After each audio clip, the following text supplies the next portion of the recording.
누가복음 13장 10절에서 17절. 예수님이 안식일에 열의 회당 가운데 한 곳에서 가르치고 계셨다. 그런데 보라, 어떤 여자가 있었다. 아프게 하는 영에 18해 동안 붙들려 있는 여자였다. 그는 척추 장애인이었고 몸을 똑바로 펼 수가 없었다. 그를 보시고 예수님이 가까이 불러서 말씀하셨다. 자매님은 아픈 데서 풀려났습니다. 그러고는 그에게 두 손을 얹으셨다. 그러자 곧장 몸이 바르게 펴졌고 그가 하나님께 영광을 돌렸다.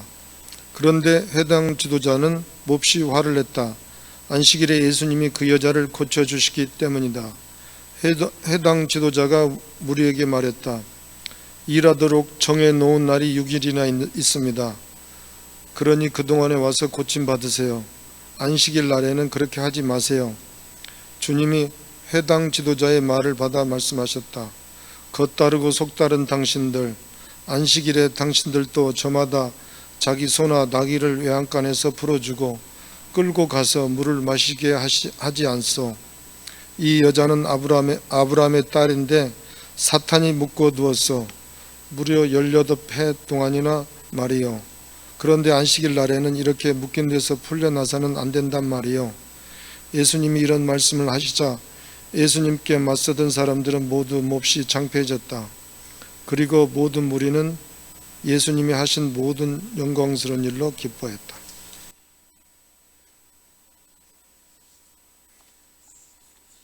이렇게 살다 보면은 전혀 계획하지 않았는데 뭐가 이렇게 전문 용어로 아다리가 딱 맞는 경우가 있죠. 이거 뭐 좋은 말이 생각이 안 나네. 이게 딱 들어맞는, 그래서 텔레파시가 통했다, 뭐 이런 말이 있잖아요. 이번 주일이 그랬습니다. 저한테는. 오늘 읽은 누가복음 13장 10절부터 17절이 이 공동 렉셔너리, 그러니까 매 주일마다 읽기로 돼 있는 성경 구절들이 있잖아요. 구약에서 하나, 시편에서 하나, 복음서에서 하나, 그다음에 서신에서 하나, 이렇게 4개의 본문이 택해져 있습니다.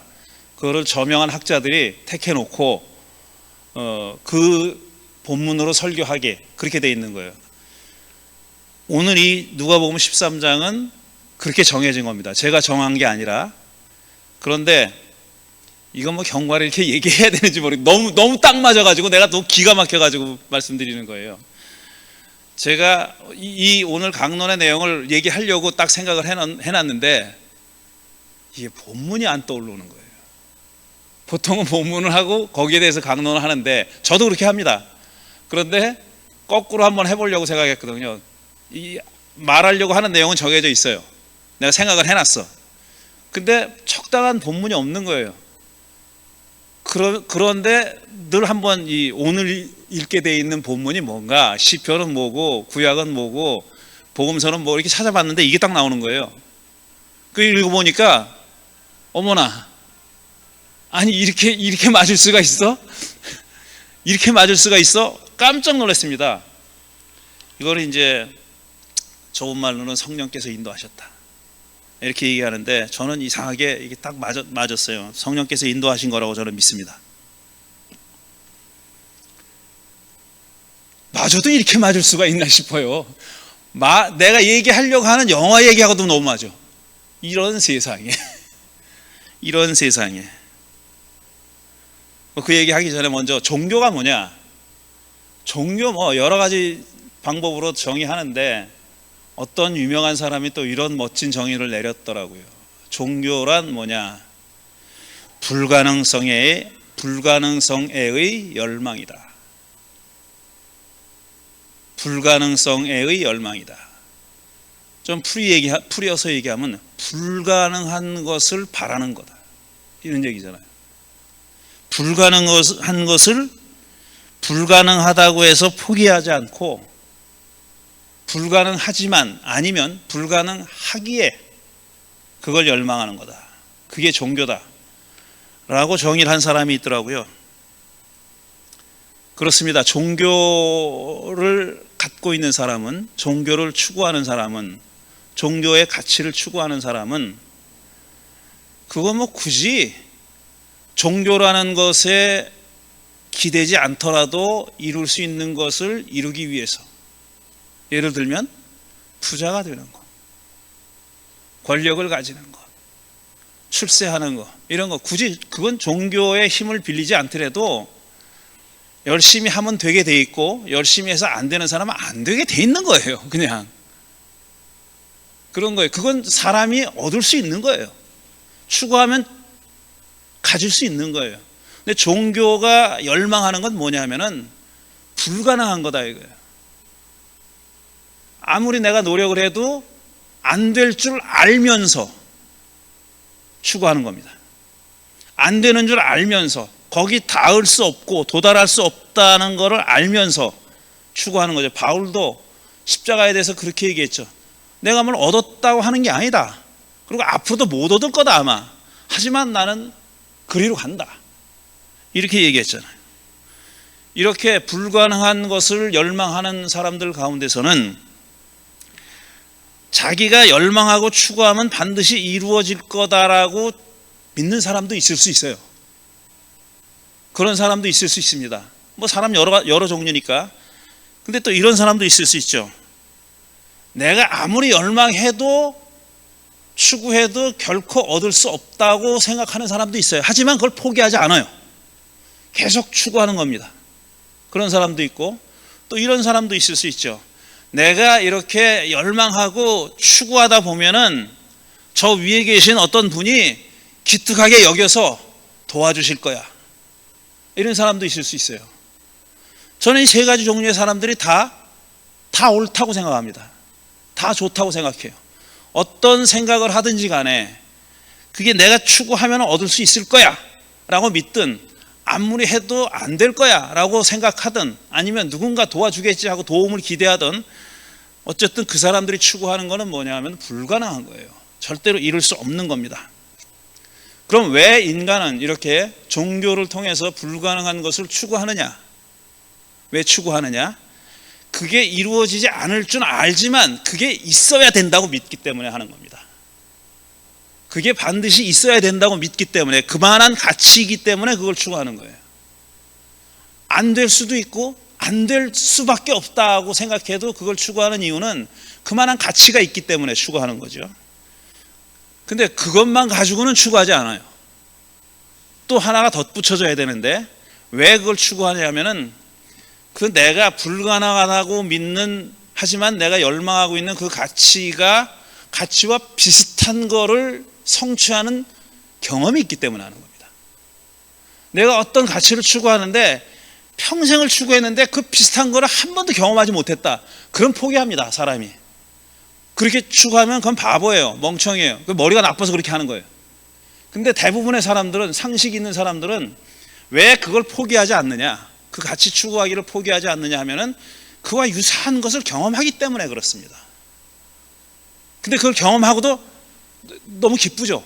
반갑고 희열에 차 있죠. 그렇지만 그게 내가 추구하는 불가능한 거는 아니라는 건 알아요. 근데 거기에 가까이 가는 거라는 건 알죠. 그러니까 그런 경험이 없으면 그걸 추구하지 못합니다. 추구할 수가 없어요. 그래서 추구하는 거예요. 예를 들어서 정의라는 가치, 그거는 절대적 정의라는 거는 이루어지지 않습니다. 절대로 이루어지지 않아요. 근데 왜 사람들이 정의를 추구하느냐 하면은 그게 있어야 된다고 믿기 때문에, 그 다음에 그 비슷한 거를 살면서 경험하기 때문에, 크고 작은 사건에서 그걸 경험한다고, 야, 정의가 이루어지는 일을 경험해요. 자기도 알아요. 그게 절대적인 정의가 아니라는 것. 그 이루어진 정의에 소외된 사람들이 있다는 걸 압니다. 거기서 멀어져 있는 사람들, 멀리 있는 사람들, 이 사람들한테까지는 이 정의가 실현되지 않았다는 걸 알아요. 알지만 그래도 어쨌든 작은 정의가 이루어지는 걸 보고 계속 실망하지 않고 계속 추구하는 거죠. 민주주의도 마찬가지고, 또 예수께서 말씀하신 하나님 나라도 마찬가지입니다. 절대적 의미에서 하나님 나라라는 것은 아마 다음 생에서나 이루어질 거예요. 그 얘기는 이번 생에서는 안 이루어진다는 얘기입니다. 근데 왜 사람들이 그걸 추구하느냐? 예수 시대에 예수를 따라다니는 사람들이 왜 포기하지 않고 계속 따라다녔냐면, 그분을 따라다니면서 그 하나님 나라의 한 귀퉁이, 옷자락의 작은 정말 아주 조그만 분량의 그걸 맛봤거든. 그걸 경험했거든요. 그러니까 포기가 안 되는 거예요. 그걸 맛보지 못했으면은 다 떠나갑니다. 포기합니다. 예수님의 부활에 대해서, 부활은 이제 꽃이 핀 거잖아요. 근데 사람들이 부활이 최종적인, 예수님의 부활이 최종적인 고울이라고 생각하지 않았어요. 뭐가 최종적인 고울이냐? 모든 사람들이 다 부활하는 게 최종적인 고울이에요. 모든 사람들이, 모든 의로운 사람들이 다 부활하는 게 최종적인 고울이에요. 만인의 부활입니다. 근데 만인의 부활의 첫 열매로서 예수의 부활을 체험한 거예요. 그러니까 이 자들이 포기를 못하는 거예요. 봤거든, 경험했거든, 그거를. 그런 겁니다. 자, 오늘 강론 제목이 사순절의 초콜릿인데, 수많은 종교 영화들이 있습니다. 제가 영화를 뭐 좋아하는 건 주지의 사실이니까 영화 요즘 많이 못 보지만 또 졸기도 하지만 영화를 보다가, 야, 어저께 미키 17 보면서 제가 졸았어요.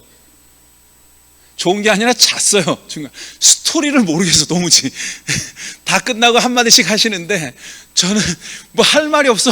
아무것도 생각이 안 나는 거예요. 뭐 졸아가지고. 뭐 오늘 아침에 또 누가 그러죠. 아, 음악이 좋았대. 정재일이가 하는 음악이 좋았대.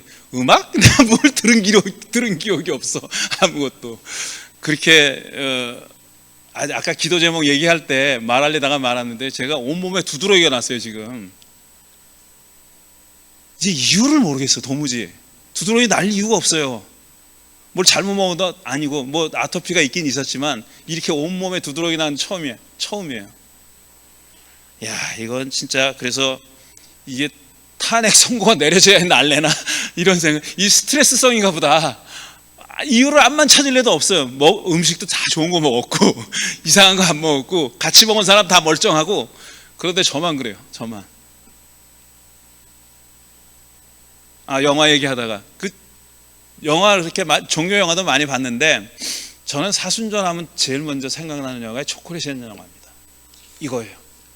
사진 올려주세요. 여러분 많이 보셨을 거예요, 그 영화를. 초콜릿이라는 영화를 많이 보셨을 겁니다. 이거 줄리엣 비너시, 주디 덴치, 이런 사람들 나오는 영화. 또 넘겨봐 주세요. 사진 3장 있죠. 마지막으로 2장이에요? 예. 이 영화 많이 보셨으니까 간략하게 스토리를 좀 말씀드릴게요. 보신 분, 예, 그리 많지는 않네. 또 한 100년 동안 아무런 변화가 없는 그런 프랑스의 한 마을에 한 신비한 여인이 딸을 데리고 나타납니다. 이 여인의 이름은 비안느예요. 딸을 데리고 나타나서 초콜릿 가게를 열어요. 근데 이 여자가 만든 초콜릿이 정말 이상한 마력이 있는 것 같아요. 그래서 마을 사람들이 변합니다. 그 초콜릿을 먹은 사람들이 변해요. 근데 그 마을은 초콜릿 가게가 열리기 전에는 정말 송장들 사는 마을 같은 그런 데예요. 정말 죽은 마을 같은, 그렇게 아무런 변화도 없고 아무런 변화도 기대하지 않고 어떤 권력자 하나가 그 마을을 다 지배하고 있고 그런 마을입니다. 근데 이 초콜릿을 먹은 사람은 변해요. 막 노인인데도 사랑이 불타올라 가지고 어떻게 하면 자기가 좋아하는 여자한테 프로포즈를 하나, 이걸 막 생각하게 되고, 그 초콜릿을 먹으면 그렇게 되고요. 그 다음에 위기를 맞은 연인들은 다시 불타는 사랑 속으로 빠져들어갑니다. 그리고 불화가 끊이지 않던 그 이웃들 사이에도 딱 변화가 일어나서 화해하고 막 그래요. 막 이상한 변화가 일어나는 거예요. 그냥 신비한 변화가, 그런 변화가 일어납니다. 그래서 이 초콜릿을 먹어본 사람은 거기서 헤어나오지 못하는 거예요. 빠져나오지 못하고 또 권하게 되고 막 그렇게 되는 겁니다. 그래서 이 초콜릿 가게 주인인 비안느의 명성이 점점 높아집니다. 그런데 이제 빌런이 안 나오면 영화가 아니죠. 여기서 빌런이 등장합니다. 그 마을의 시장이에요. 르노라고 하는 시장이 등장하는데, 이 시장은 정말 유일한 권력자입니다. 그래서 그 마을에 카톨릭 교회가 있는데 신부가 굉장히 젊은 신부예요. 근데 이 시장이 신부의 강론의 원고를 체크합니다. 원고를 검열을 해요. 그래가지고 뭐 이거 빼라 저거 넣어라 뭐 이러고, 그 미사 시간에 신부가 강론을 하잖아요. 그럼 맨 앞에 앉아가지고 지 원고를 이렇게 들고 있어. 들고 체크하고 있어. 이거 말랑 맞는 말, 엉뚱한 말 안 하나 체크하고 있는 그런 사람이에요. 근데 이자가 이 초콜릿 만드는 비안느를 싫어합니다. 왜 그러냐 하면은 이 시기가 사순절 시기예요. 사순절 시기에 초콜릿 가게를 연 거예요. 근데 그 마을의 전통은 사순절에는 금욕, 절제, 오락, 삼가 이거예요. 그게 오랜 교회의 전통이기도 하거니와 그 마을은 그걸 지키고 그거를 감독하는 사람이 신부가 아니라 시장인 겁니다. 시장인 걸 감독하는 거예요. 자기 마음대로 감독하는 겁니다. 그런데 이 비안느는 사순절 같은 건 아랑곳하지 않는다는 듯이 짙은 화장을 하고, 뭐 이상한 화장이 아니라 정상적인 화장을 하고 화려한 옷을 입고 초콜릿을 판단 말이에요. 그러니까 이 시장이 정말 참을 수가 없어.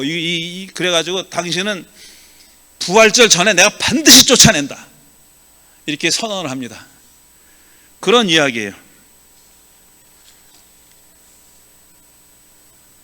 몇 가지 예를 들면 할머니가 있어요. 이 주디 덴치가 연기한 겁니다. 할머니가 있는데 자기 딸하고 사이가 안 좋아져가지고 손자를 만나질 못해. 근데 초콜릿 가게를 통해서 만나게 돼요. 그리고 이 할머니가 초콜릿을 먹습니다. 변해요. 사람이 변해가지고 나중에 자기 생일잔치를 온 마을 사람들을 불러가지고 생일잔치랑 막 춤추고, 그 조카는 자기 초상화를 그려달라 그러고, 그런 변화가 생기죠. 또 아주 가부장적이고 폭력적인 남편의 학대를 받던 여자가 있었어요. 근데 이 여자가 초콜릿을 맛보더니, 초콜릿 가게 와서 살짝 훔쳐가, 이 도벽이 좀 있는 사람이에요. 훔쳐가더니 그 초콜릿을 맛보고 나서 어느 날 밤에 막 이 비안네 집 문을 두들겨요. 열어보니까 이 사람이 가방 들고 가출했어요. 나 이제 이 남자랑 안 산다, 못 산다 그러고 가출해가지고 그 초콜릿 가게에 와서 일을 합니다. 그런 일이 막 벌어지는 거예요. 거기서 나중에 이제 조니 뎁이 나타났는데 이 사람은 집시입니다. 근데 그 얘기는 안 하겠어요. 안 보신 분 보세요. 너무너무 재밌는 영화예요. 제가 이 영화를 처음 봤을 때는 참 재미있고 발랄하고 밝고 동화 같은 얘기다 그랬어요. 이 시간적인 배경이 사순절이라는 것은 생각은 하고 있었지만, 그 사순절로 왜 그런 장치를 만들어 놓은 이유는, 왜 하필이면 사순절이었냐 하는 거는, 여기 너무 침울하고 우울하니까 사순절의 분위기라는 게 그런 겁니다. 예수님의 고난, 순환, 십자가 바라보고 피 철철 흘리고 이거잖아요. 그게 사순절에 떠오르는 그림이고, 그렇게 지내는 게 옳다, 그게 전통입니다. 그런데 이 비안느가 나타나가지고 전혀 다른 세상을 보여주는, 그걸 대조하기 위해서 사순절이라고 설정해 놨다고 그렇게 생각했습니다. 깊이 생각해 보진 않았는데 이번에 다시 보니까 그거보다는 더 깊은 의미가 있다는 생각을 하게 된 거죠. 자, 오늘 본문 보시면은 어디 갔지? 떨어졌어요?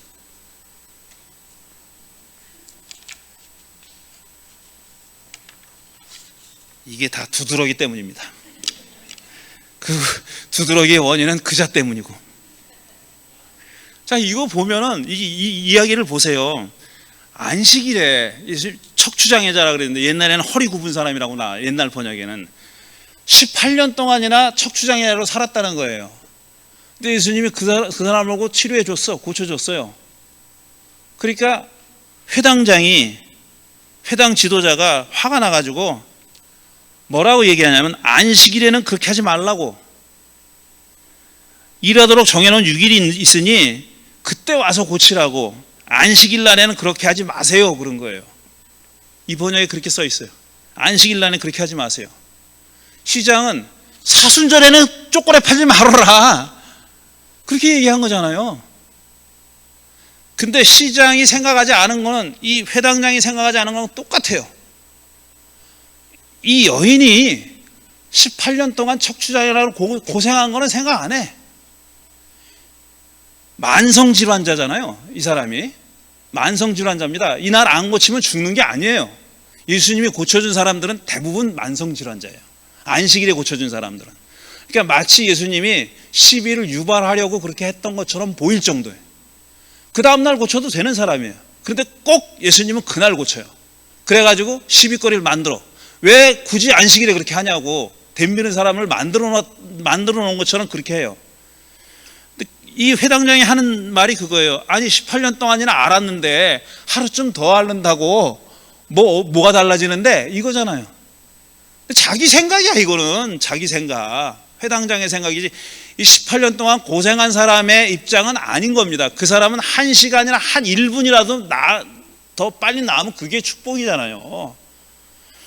안식일에는 그렇게 하지 말라는 겁니다. 그랬더니 예수님이 뭐라 그래요? 조롱하는 거죠. 야, 너 안식일에 당나귀가 구덩이에 빠지면 안 건져주냐? 이렇게 얘기하잖아요. 오늘 안식이니까 너 거기서 좀 참어. 그리고 나서 그 다음날 와서 건져줍니까? 안 그러잖아요. 이자들도 그렇게 합니다. 안식일에 당나귀가 구덩이에 빠지면 건져준다고.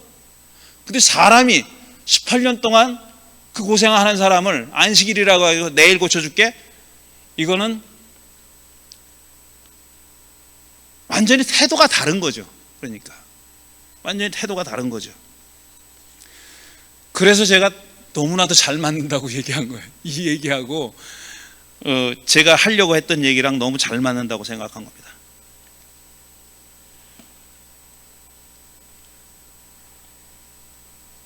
자, 사순절을 지키는 건 전통입니다. 매년 사순절이 와요. 부활절 전 40일 동안 지킵니다. 재수요일 이후 40일 동안 부활절을 지켜요. 근데 가만히 생각해 보십시오. 예수님 시대로 돌아가 보자고요.